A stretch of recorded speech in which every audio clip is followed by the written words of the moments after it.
So many of you know that last April and May I walked the Camino de Santiago, starting in southern France, walking across Spain, and I told you I'd give you some stories that would kind of give you an idea of what I experienced.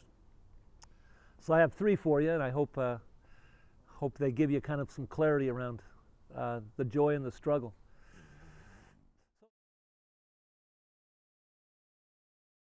So the first thing that was amazing about the Camino was I had invited 80 men to come walk with me for anywhere from a few days to a week. And I had 10 men show up and walk with me. And every week was different. Sometimes I was alone, but sometimes they came in groups of 2 or 3. And we had these amazing conversations as you're just walking across Spain, eating great food, sipping a little wine, and telling stories about life. That comradeship, it seems like we never have time for it when we're here in the States doing our busy lives. So I think the highlight of the Camino was that gathered fellowship. All people that I knew and love and got to spend time with was just fabulous.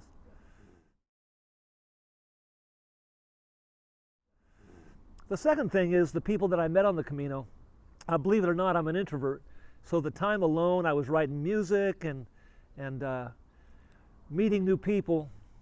And the new people were just like great spice on the tofu. You know what I mean? And a couple stories about them. I met a couple ladies from Texas who came and introduced themselves. They heard us speaking English, had a little cafe. We were drinking orange juice and just hanging out, me, Mike, and Scott, and Matt Benny. Anyways, we spent a couple days walking with these ladies, just really friendly and really fun to be with. But one of them runs a foundation. She had an amazing business that she ended up giving up because she wanted to make a difference in the world. And she started a company called Glow. And Glow facilitates young African women to get an education and change the course of their lives and the lives of their families. If you get a chance to go online and look up Glow, man, it's a phenomenal, phenomenal process. And it was so interesting to spend a day or two walking with her and just hearing how she's been led to facilitate that kind of life change. The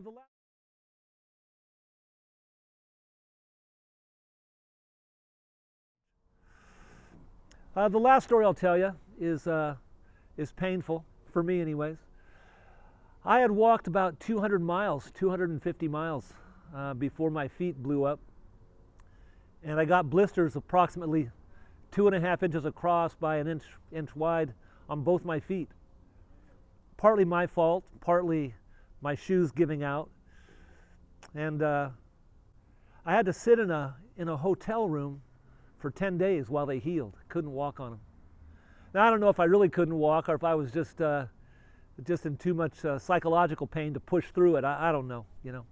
I think my Montana roots thought I should push through it and my logic said no. But after 10 days, they got better, and I had to meet somebody in Saria, and I didn't want to leave them stranded, so I showed up. And what I learned from that is that oftentimes the pain that we experience in life is leading us to something else, and we just have to get through it day by day. Anyways,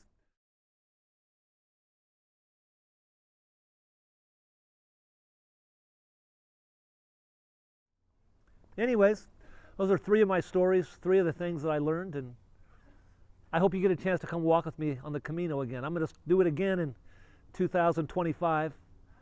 April Fool's Day is a great day to start, and while I invited men to join me on the last one, the next one's going to be wide open. Anybody who wants to walk can walk. If that's something that intrigues you, hit me up. Let's talk. Anyways, hope you have a great 2023, and I look forward to seeing you wherever you are.